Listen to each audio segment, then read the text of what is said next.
India alert, जुर्म के खिलाफ आवाज।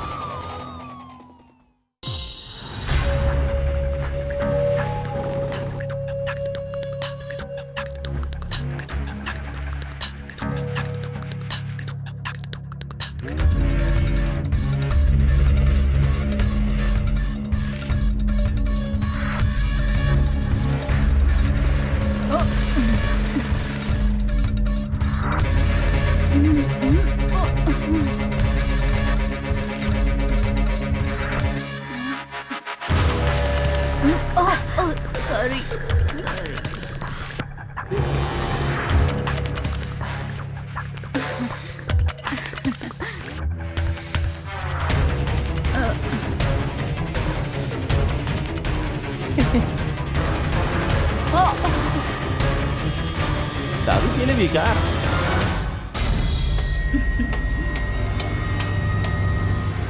अरे घंटी बजावे के बजाय के इतना जोर जोर से दरवाजा पीट रहल बा? निमिषा बेटा देखा था? जी देखा। दरवाजा खोला। दीदी तू? निम्मी आजा। अरे आवा बिटिया रानी, दामाजी कहाँ बड़े? का भइल? वो काम में तनीसा व्यस्त बढ़े। तू शराब पियले बाड़ू? हम पियले बानी शराब। कितना बेशरम हो गई भी आई। एकर हिम्मत देखा, अपन बाप के सामने शराब पी के आवे की हिम्मत रखे ले। अब का करी बाबूजी, रउआ लोग के सामने हिम्मत जुटावे खातिर अपन दिल में जौन बात बा वो जबान पे लावे खातिर इस सब खातिर हमरा थोड़ा सा पिए के पड़ेला। मतलब का बात तोहार? मतलब ई बा माँ की रउआ दोनों हमार शादी करके हमारी जिंदगी तो बर्बाद कर देनी, लेकिन हम निम्मी के जिंदगी ना बर्बाद होके दे। निम्मी के शादी ऊ घर में हम ना होके दे। चुप कर बदतमीज। हमरा ई तो सोच के शर्म आ रहल बा कि पता न एकर ससुराल वाला का सोचत होखी है। उनकरा पता बा कि तू शराब पियले बाड़ू? अरे एकर सास तारा देवी के फोन हा। अरे उठाई सुषमा जी और पता करी कि का नया बकेड़ा खड़ा करके आइल बिया। नमस्ते समधन जी। नमस्ते भाभी जी। नमस्ते। कैसन बानी रहुआ? हम बढ़िया बानी, भगवान की कृपा बा। और रहुआ हम पूछत रही कि वहाँ यामिनी आइल बाड़ी का? जी समधन जी, वो इहे बिया। वो पास वाले बाजार में कोनो काम से आइल रहले तो यहाँ आ गई। काहे के फोन नहीं के उठावत? और रउआ चिंता मत करी, हम सोचत रहने कि आजाद अगर ओकरा के इहे रोक लेती तो। कैसन बात कर रहल बानी? हमार बहू होके के पहले वो राउर बिटिया हिया। कोनो बात ना, रउआ काल भिजवा दी। हाँ। नमस्ते समधन जी।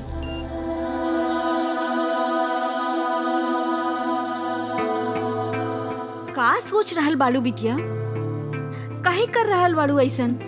काहे न बतैलू अपन सास के कि तू यहाँ आए वाली बाड़ू? ओहो माँ, रउआ इनका ड्रामा में मत फंसी। एक नंबर के ड्रामा बाज है, सच में एक नंबर के ड्रामा बाज है। कूदे भेज के पूछा तरी हम कहाँ बानी। अरे किस्मत से मिले ले ऐसा ससुराल वाला। ये बात सही कहानी। बाबूजी बैठी ना, बैठी ना यहाँ। ऐसन लुटेरा कहीं, ऐसन लुटेरा, ऐसन चलाक लुटेरा जवन दहेज ना मांग के भी दहेज मांग ले बेले बना। हमार शादी के समय कितना मंगले रहले लोग? 15 लाख। और निम्मी के शादी में कितना मंगले बाऊ लोग? गाड़ी मंगले बाना। वो लोग नैखन मंगले, हम दे रहल बानी। काहे कि तोहार देवर निमिषा के होखे वाला पति हवे और उनकर ऑफिस दूर बा, तो उनका आवे जाए में आसानी होखी, ऐसे हम गाड़ी दे रहल बानी। आसानी होखी? माँ देखी ना बाबूजी कितना सीधा बाड़े। बाबूजी रहुआ कितना सीधा बानी। अरे, अरे, अरे। रउआ उनकर चालाकी के कबो ना समझ सकतानी, कबो नहीं की समझ सकत। लेकिन हम एगो बात कह देतानी, हम निम्मी के शादी ऊ घर में ना होके दे। निमिषा, जा अपन दीदी के अंदर लेके जा। पता ना नशे में का बकत जा रहा है। चली दीदी। का करी लड़की की।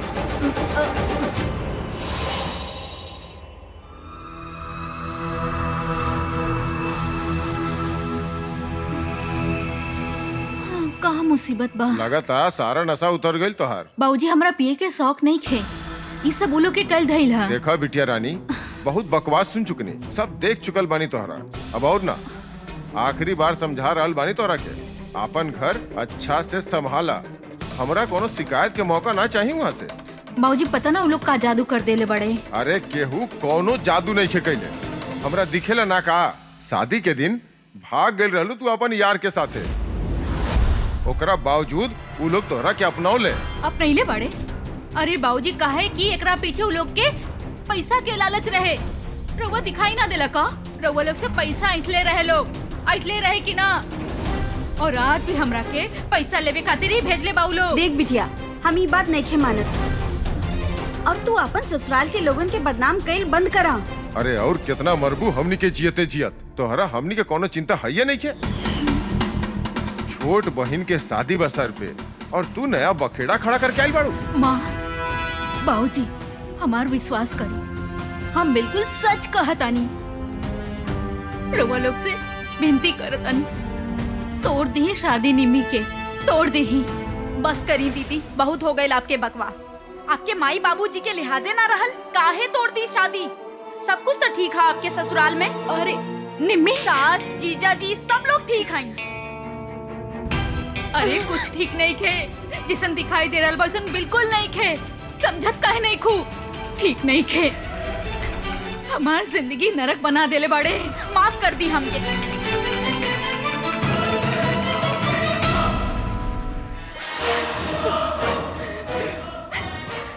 ये सब बहाना बाए कर अपन यार के साथे वापस जाए के, लेकिन हम ऐसा होके ना दे।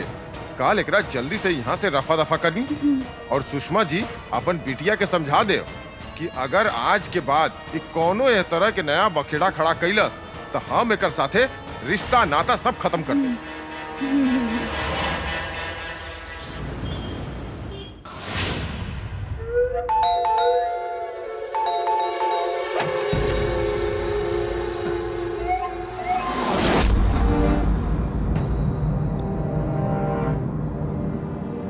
रुका।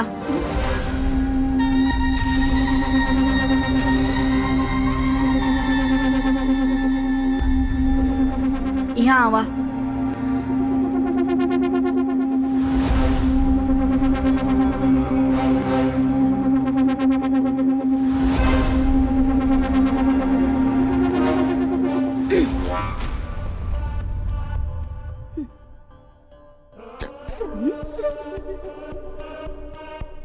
पैसा कहाँ बा? कहाँ बा पैसा? हम पैसा लेके नहीं खियाइल और न कब लेके आई।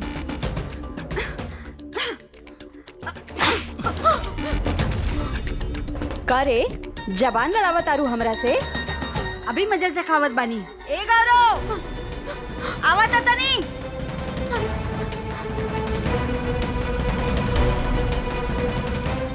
का भइल अम्मा, काहे चिल्लात बाड़ू? अरे चिल्लाई न तका पूजा करी। अरे तहार बहुरिया जबान लड़ावत या हमरा से। ना हम जवान ना लड़ावता नहीं। हम तो बस इतना कहत रहनी कि हम पैसा लेके ना आए। सुनला, देखला। बस बस बस बस बस छोड़ा। दूसरा इलाज करे के पड़ी एकर। हमरा से जबान लड़ावत रहे ना, शर्म नहीं खे एकरा ना, तो कपड़ा पहन के का करबे तू? कहाँ जाता रहा राजू? खड़ा रहा, तमाशा देख। अभी अक्कड़ निकालता नहीं एकर।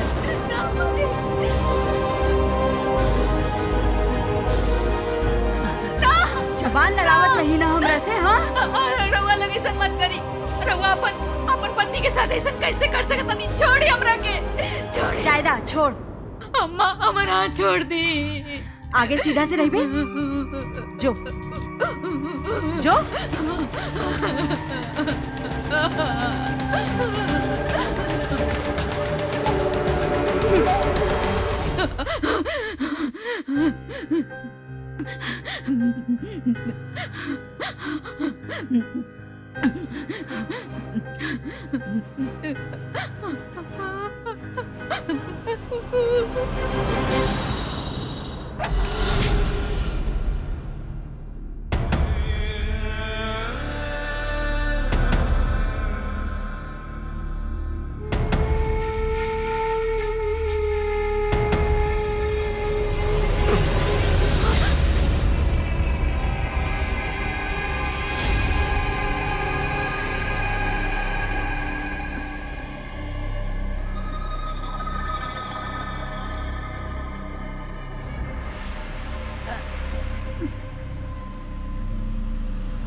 भाभी जी कुछ चाहे का रहुआ रहुआ हमके बुला लेती।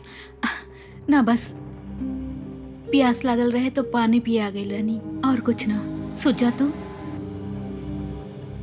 भाभी जी छोट मुंह बड़ बात, लेकिन रहुआ साथे जे हो रहल बाना वो बिल्कुल ठीक नहीं के हो रहल। रहुआ गौरव भैया के छोड़ के नहीं देत, रहुआ भाग जाइए जैसे। भाग के कहाँ जाए राजू? माँ बाप तो पहले ही हमरा खातिर घर के दरवाजा बंद कर देले बड़े और कोनो जगह भी तो नहीं खेना जाए के। रहुआ खुद कमा के अपन खर्चा निकाल ही सकता नहीं ना। माँ बाप हमरा के पढ़ाई ले कितना बड़े, हम लायक ही नहीं कि हम खुद कमा के अपन पेट पाल सके। माँ हमेशा से कहत रही घर के काम करे के सीखा, आखिर यह तो करे के बस जिंदगी भर। तो बस और हमरा जैसे नटवा पास के केहू नौकरी नहीं खे देवे वाला राजू। अब तो बस ये बस जिंदगी हमार। ए गौरव, अम्मा ए गौरव,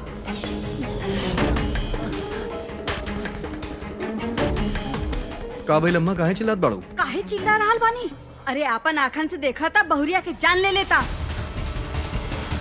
इतना गिरल हरकत कैले भी आई ना। का भाई अरे लम्मा? बतावे में शर्म आ रहल बा हमरा। अरे कुछो नहीं खे भाई, हम यहाँ पानी पियाइल रानी और कुछ ना। अम्मा रउआ काहे बात के बतंगड़ बना रहल बानी? अच्छा बतंगड़ हम बना रहल बानी? हाँ ई बना रहल बानी। अरे ई राजू के चिपक सट के खड़ा रहे। ना हमरा तो बतावे में शर्म आ रहल बा। जौन लड़की शादी से पहले मैके नैहर में भाग गई, ई अपन माई बाप के मुंह करिया करवा देलस, अब हमार मुंह करिया करवाई। देख अम्मा झूठ बोला तारी। राजू बोला ना। अम्मा वो ई का बोली? बच्चा बा। हम यहाँ पानी पियाइल रानी, सच हमर विश्वास करे हम कुछ नहीं कइले। हम ना सुनी ना देखी। सब शर्म बेच के आइल बाड़ी का? घर के नौकर के बिना छोड़ ली, चरित्रहीन औरत।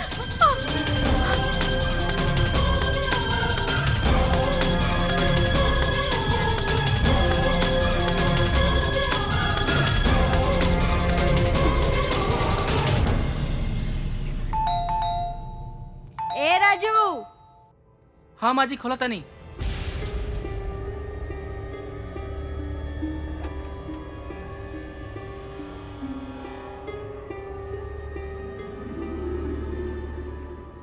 प्रणाम समधन जी। नमस्ते बहन जी। अरे भाई साहब भाभी जी नमस्कार। रउआ था हमार घर के शोभा बढ़ा देनी। ए राजू जो चाय नाश्ता के इंतजाम ठीक कर। बा। हमार समधी समधन आइल बाड़े। कैसन बानी रहुआ बहन जी? सब भगवान की कृपा बा। रउआ बताई। ई लिही।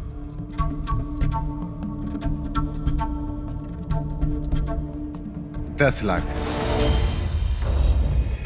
10 लाख? करता 20 लाख के बा। बाकी के 10 लाख शादी के दिन दे दे। ठीक बा हमार तक कुछ बाना, हमरा अपन खातिर थोड़े खर्च करे के बा। उ तो राउर बेटी और दामाद के बा। अब सोचले रही कि कार हो जाई त दफ्तर जाए खातिर सुविधा हो जाई। अब सोचले तो इहो बानी कि दफ्तर के पास हो करेगो घर भी किनवा देत बानी। अरे बहन जी, ये तो बहुते अच्छा हो जाई। लेकिन रउआ के तो पता बाना कितना मुश्किल से हम अपन लड़का के पढ़ाईले बानी, तो कहाँ से आई इतना पैसा? अरे बहन जी, रउआ कितना सोचेली हमार बिटिया के बारे में। देखा तानी गाड़ी के पैसा हो जाए, फिर घर खातिर भी कुछ करा तानी। धन्य है भाई साहब रउआ लोग, और धन्य बाड़ी राउर लड़की लोग जिनका ऐसन पिता मिलल बाड़े। राजू, अरे नाश्ता लेके आवा भाई।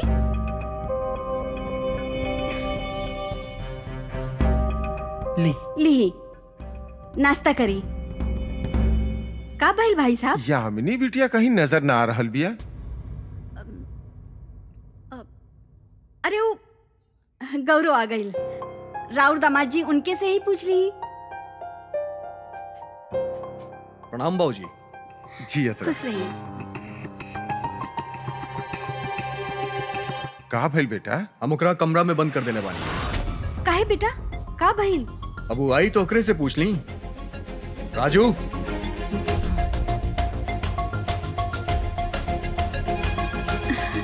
माँ, बाबूजी, ले आ गई। पूछ ली एकरा से कि रात में राजू के साथे का करत रहली। गौरव बेटा जौन कह रहल बाड़े रात के बारे में, का ई सच बा? झूठ बोलत रही। ऐसा कुछ ना भइल रहे कल रात में। राजू बता दे बेटा, जौन बात सच बा बता दे। हाँ बतावा। भाभी जी हमारा पास आके हमार हाथ पकड़ के बोल रही ठीक का? कि हम उनकर मदद कर दी, उनका यहाँ से भागे में। डरा मत बेटा, बतावा जौन बात राजू? सच सच बतावा।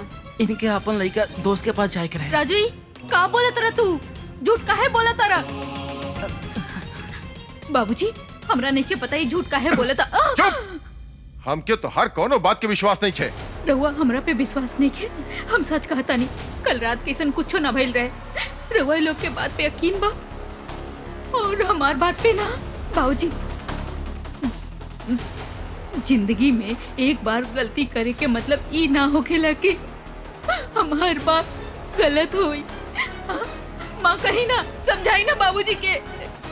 गौरव बेटा, एकरा के ले जा हमरा सामने से। हमरा एकर शकल भी नहीं के देखे के। ले जा यहाँ से। रहुआ और बात तो सुनी। बहन जी माफ कर दी। ई का कर रहल बानी भाई साहब? इमे राउर कोनो दोस्त नहीं खे। रउआ थोड़े कहले रहनी एकरा से ई सब करे खातिर। रउआ ई बार माफ कर दी, हम समझाई। निमिषा भी तो आवे वाली बिया, का पता ठीक हो जाए। सवाल हमारी इज्जत के बा। बस राउर बिटिया हमारी इज्जत रख ली शादी और सगाई के दिन।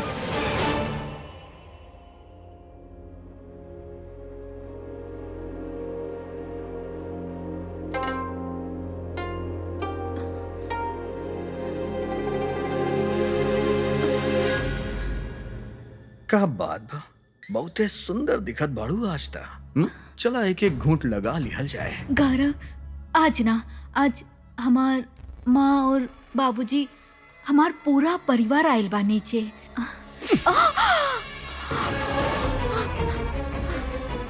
आज ही तो बा। चल मुंह खोल, मुंह खोल। गौरव ना, गौरव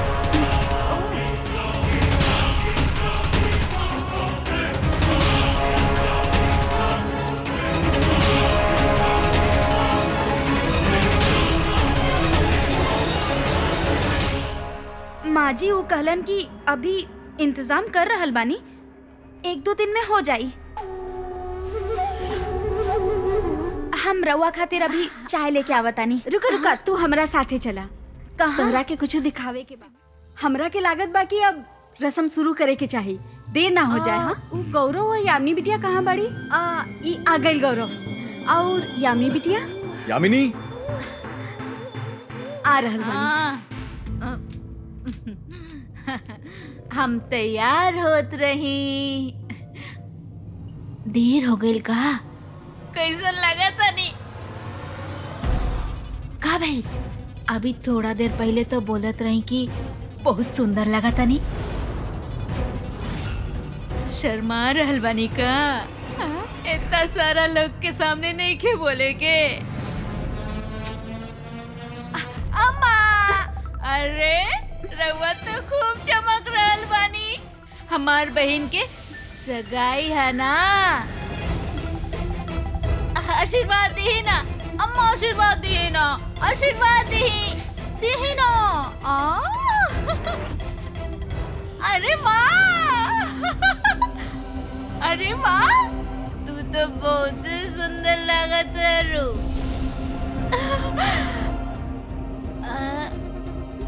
बाबूजी, रउआ पता बा हमरा राउर बहुत याद आवेला। हम बहुत खुश बानी रउआ के यहाँ देख के।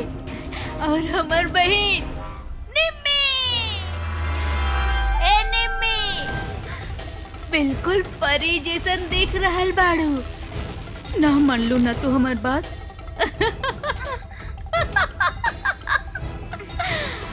हम का कहत रही सुनी ना। यहाँ तो इतना सारा लोग बड़े है ना, इस सब के सामने कपड़ा उतारे के मन करता।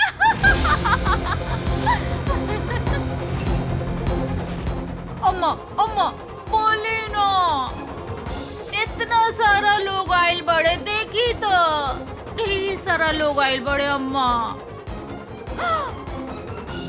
अब उतरवावा ना कपड़ा। हाँ, उतरवावा, उतरवावा ना कपड़ा इतना लोग के सामने। कहाँ भाई? उतारी कपड़ा।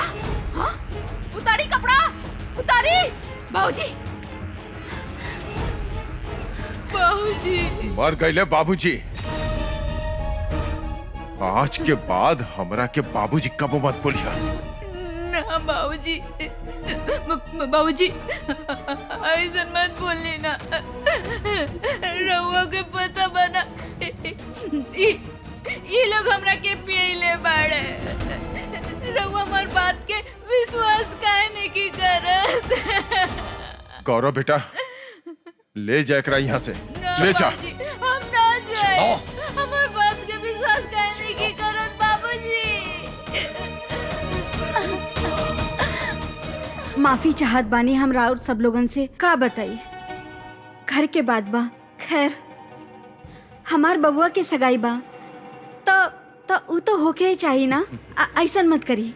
अंगूठी निकाली रहुआ, इस शुभ मौका बा। निकाली निकाली।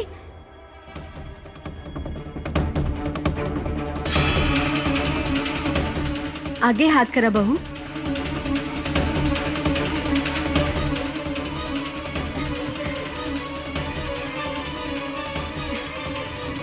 वाह, हमके तो पता ही ना रहे कि हमार बीबी पिए के बाद चंडी के रूप ले लेवेली। अब तो बहुत मजा आई।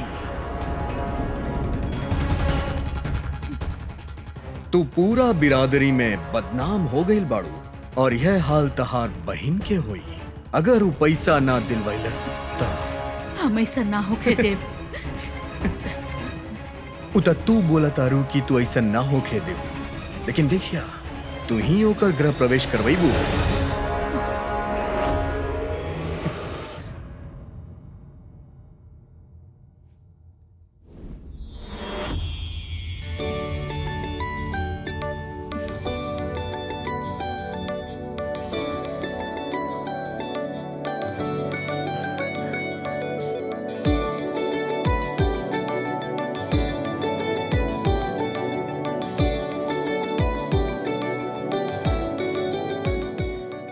आवा निम्मी, ई घर में तोहर स्वागत बा। हम तारा के बस ये आशीर्वाद देव कि तू हमेशा खुश रहा और भगवान तारा के हर बुरा बला से बचा के रखस। अंदर आजा।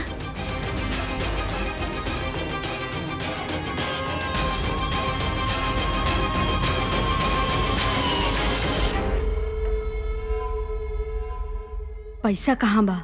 5 लाख देले बने अबे। काहे? 10 के वादा रहे। बाकी के काले बारे कल ला के दे। ई का बात भाई, ऐसा ना चली। अगर काल सवेरे तक पैसा ना दे लेना तो तू देख लिया, फिर हम इनका बताई कि तारा देवी का चीज हिया।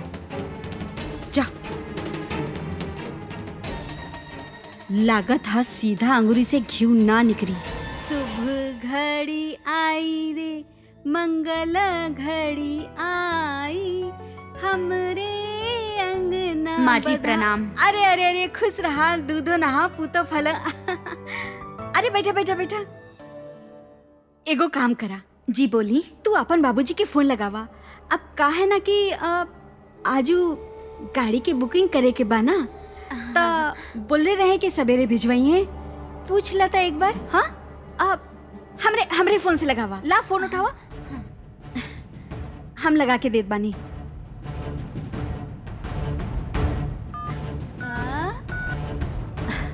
हाँ, करा। हेलो बाबूजी, प्रणाम। हाँ, हम तो बहुते अच्छा बानी। बाबूजी, वो हम कहत रही कि पैसा के इंतजाम हो गइल का? वो गाड़ी के बुकिंग करे के है ना आज, तो अच्छा। हाँ ठीक है, हाँ रखा तानी। ला ला। का बोलले? माँ जी वो कहले कि अभी इंतजाम करत तानी, 1-2 दिन में हो जाई। हम रवा खातिर अभी चाय लेके आवत। रुका रुका रुका, तू हमरा साथे चला। कहाँ? तोहरा के कुछ दिखावे के बा।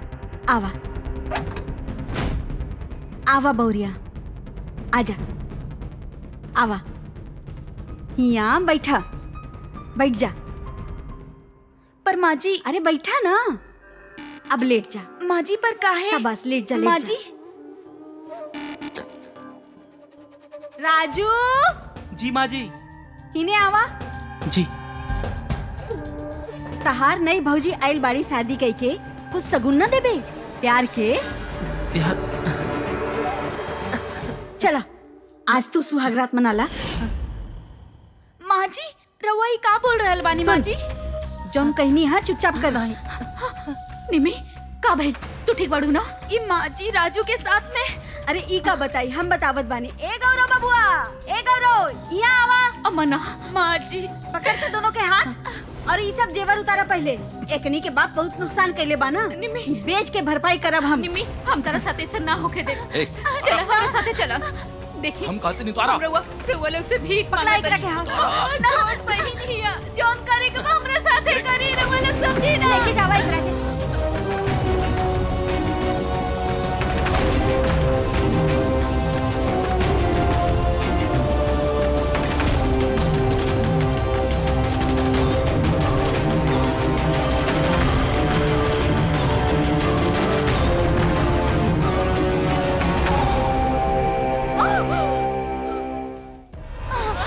अरे एकरा के लेके जा बाहर, बहुत तमाशा मचा रहल बिया।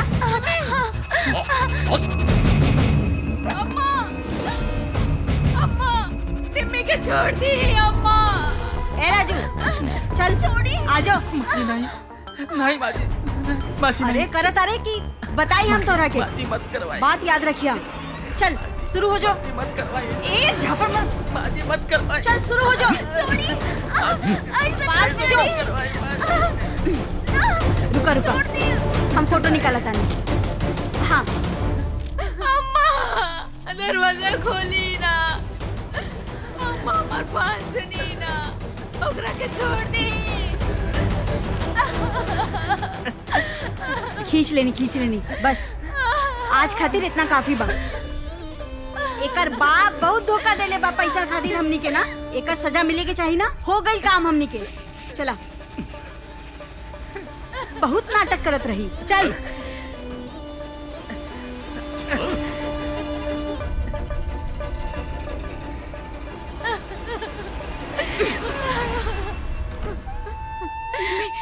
निम्मी, का भाई? शादी जैसन पवित्र बंधन के इस्तेमाल कईल ई गलत है। तारा देवी और उनकर दोनों बेटा वरुण और गौरव यह तरह के घटिया मानसिकता के शिकार रहला। गौरव यामिनी के माता पिता से पैसा ऐठे खातिर ओकरा पे बार बार अत्याचार करत रहे और ओकर बेइज्जती करत रहे। ऐसे में यामिनी के माता पिता के अपन बेटी के समझे के चाहत रहे, लेकिन यामिनी के एगो भूल के कारण ओकर माता पिता के ओकरा पर से हमेशा खातिर विश्वास उठ चुकल रहे। नमस्कार, हम अमित पचौरी। क्राइम अलर्ट के आज की एपिसोड में हमनी आपके दिखावे जात बानी दहेज उत्पीड़न के एगो और दिल दहला देवे वाला कहानी, जेकरा देख के आपके रूह कांप जाई। याद रखिए, दहेज लिहल और दहेज दिहल दोनों ही संगीन जुर्म है। इस हिसाब से तो यामिनी के माता पिता भी मुजरिम बाड़े, लेकिन बड़ा अफसोस के बात ई बा कि अब उनकर छोटकी बेटी भी उहे नर्क के रास्ता पे चल निकलल रहे। निम्मी का कैला सी लगता रसाते बतावा ना। दीदी, हमरा के माफ कर दी। हमरा और तनी को ना सुननी। रउआ बार बार बोलत रहनी, पर हम रउआ के हमेशा गलत समझनी। हमरा के माफ कर दी दीदी। ना हमरा के माफ कर दी। बस करा रोअल। हाँ? ऐसे मत बोला। देखा, हमरा तरफ देखा निम्मी, हमरा तरफ देखा। हम बिल्कुल भी नाराज नहीं की तोहरा से। हमरा पता रहे ऐसे नहीं होके, हमें ऐसे मना कैले रही, ऐसे रोकत रही माँ बाबूजी के, बाकी वो हमार विश्वास ना कैले। बस करा रोअल, बस करा। दीदी, हमरा के बहुत डर लगत बा। आगे हमने के का होई? हमके यहाँ नहीं के रहे के दीदी। तहार बड़ बहन बिया ना, हम कुछ करब, तू हिम्मत रखा। रास्ता निकाल लेब हम।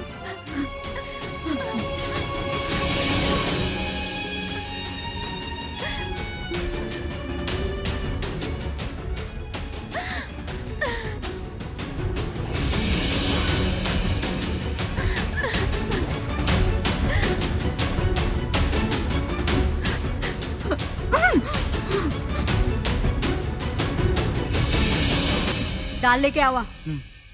जी माँ जी। बबुआ, उ दोनों के फोन अपन पासे रखा और ओकनी के माँ बाप के फोन आवे ना तब बहाना बना दा। बस ओकनी के बात ना होके कि चाहिए आपस में ही बार। हाँ अम्मा, हम समझ गई नहीं, लेकिन अब करल ही का जाए, पैसा तो आयल ना।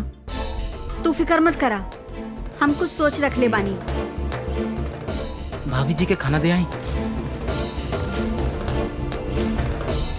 रजुआ, हाथ दिखाई बे।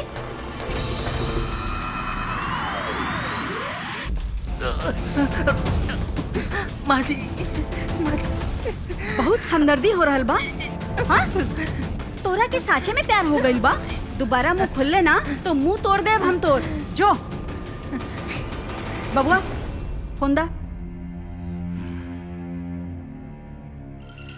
हमरा के समझ में आ गइल बा का करे के बा। हमके बहुत प्यास लागल बा दीदी। कोनो फर्क नहीं के पड़त, भूख होके चाहे प्यास, ये लोग के कोनो फर्क नहीं के पड़त। यही से शांत हो जा।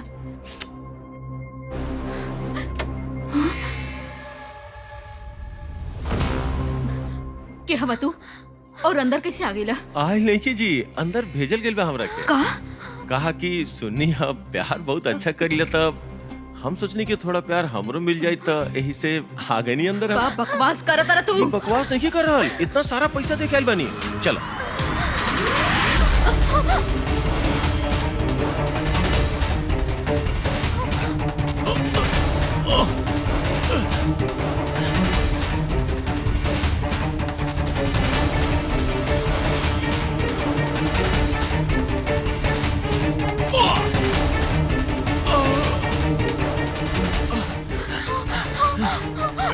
देवी तोरा के छोड़ अपना हम पैसा ले लेलस। हमरो पड़ोनी हट हट। अरे दादा रे दादा, अरे दरवाजा खोल। अरे हट हट।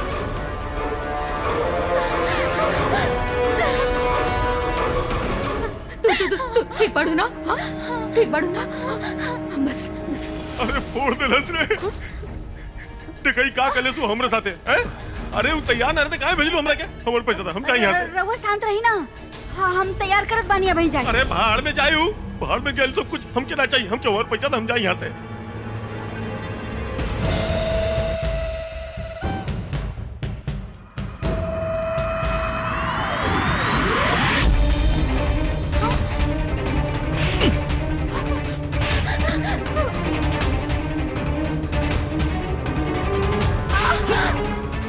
जौन कहल जा रहा बा ऊ करा, समझ लो। सूते के पड़ी तो मतलब सूते के पड़ी।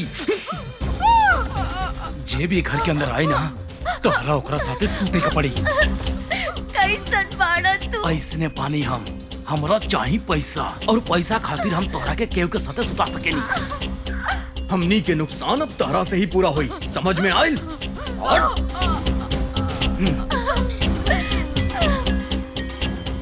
निमी चला।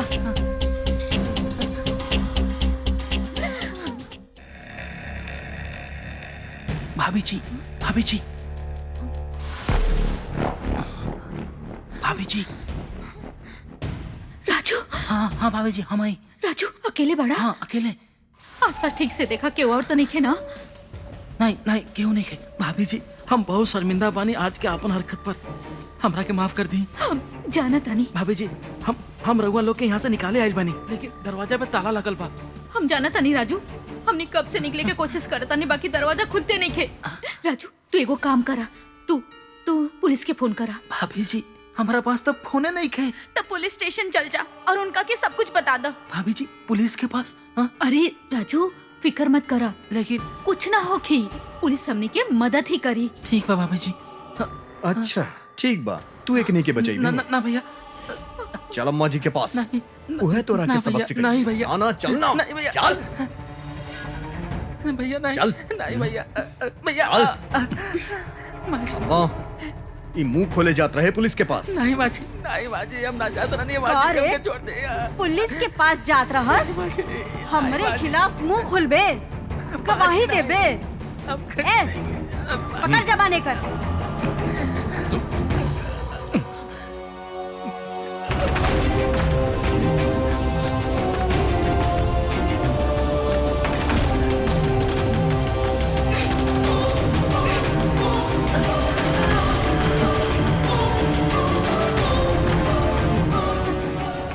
ना रही बास और ना बाजी बांसुरी।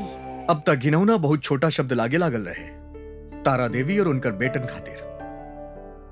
वो इतना गिर चुकल रहलन कि आपन घर के बहू सबसे वैश्यावृत्ति करावे पे उतारू हो चुकल रहलन। तारा देवी एगो स्त्री होके भी अपन घर के बहू के सौदा करत रहली अपन बेटन के साथे मिलके, और उनकर ही गुनाह के चक्की में घुन के जैसन उनकर नौकर राजू भी पिसत रहे। कौन करी गुनाह के हद इहे तक रहे, या ऊ कोनो और घिनौना षड्यंत्र के अंजाम देवे वाला रहे। करे बबुआ, हमरा के लागत बा कि अब ई दोनों से छुटकारा पावे के बखत आ गइल बा। मतलब? अब एक के बात समझ में आ रहल बा कि ई दोनों के जितना जल्दी हो सके ठिकाने लगा दा। हम तोहार शादी करवा देब दूसर जगह। वो तो ठीक बा अम्मा, लेकिन एकनी के ठिकाने लगाई कैसे? हम बानी ना तहार अम्मा, हमार पास बा उपाय। जात जात भी ससुरी कम्मा के दे के जइहे हमनी के। एगो काम करा, खाना की दूगो प्लेट लगा के लेके आवा जो। अभी लेनी। देखत जा। लिए अम्मा। शाबाश। अब तू देखा।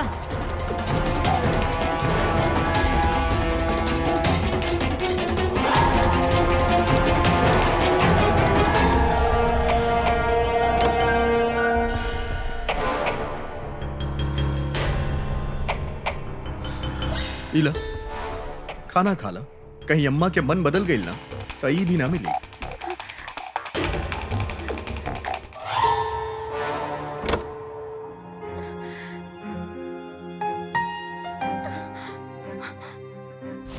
अब लावा, निकाला हमार माल, निकाला निकाला। जा संभाल अपन माल। चला हमने निकला तनी। का कहले रहनी हम, तू दोनों के बिहार तक करवाई हम दोबारा। ये देखा इंतजाम हो गई, तैयारी करा अपन अपन ब्याह के।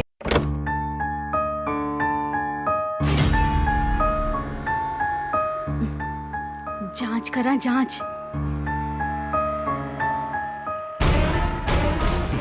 का बेहोश बाड़ी दोनों। ठीक बा, काम बन गई। अब देर मत करा, फटाफट बाहर ले चला, न तो होश में आ जाएंगे। उठावा।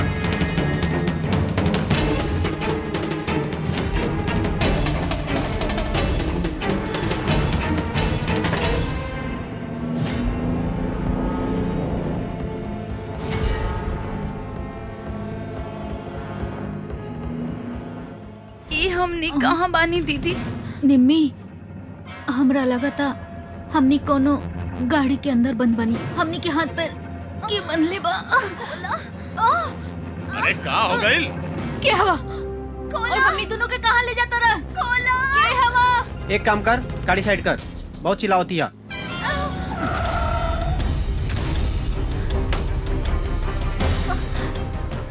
क्या हवा तू लोग? और हमनी के कहाँ ले जाता रहा? हाँ? केतनो हाथ पर मार ला, बोली ना 15 लाख दे के खरीद ले बानी तू लोग के। तू दोनों के बड़का बाजार में ले जाके बेचा, खूब माल कमाई करे। बेचे वाला बाड़ा। ये सच नहीं है। ये सच बा। अब चुपचाप मुंह बंद कर, समझ लो। निम्मी, निम्मी अपन हाथ दा। हाथ दा।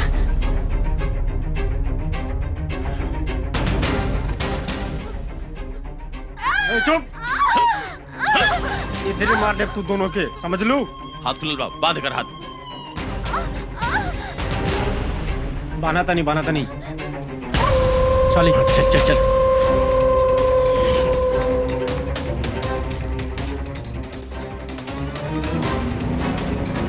निम्मी, सरकावा। हमरा तरफ। हाँ।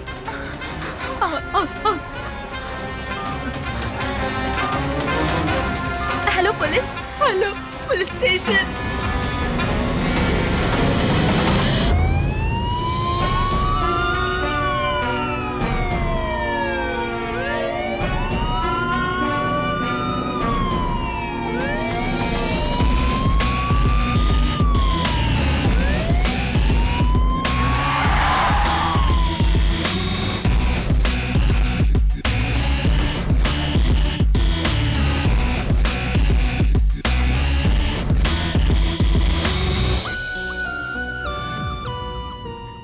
बहुत बहुत धन्यवाद।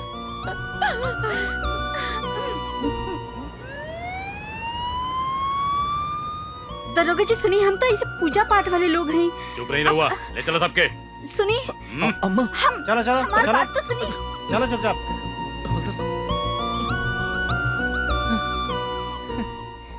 अभी रउआ लोग जोन घटना दिखनी, ओकरा में गलती सिर्फ दहेज मांगे वालन के ना, दहेज देवे वालन के भी रहे।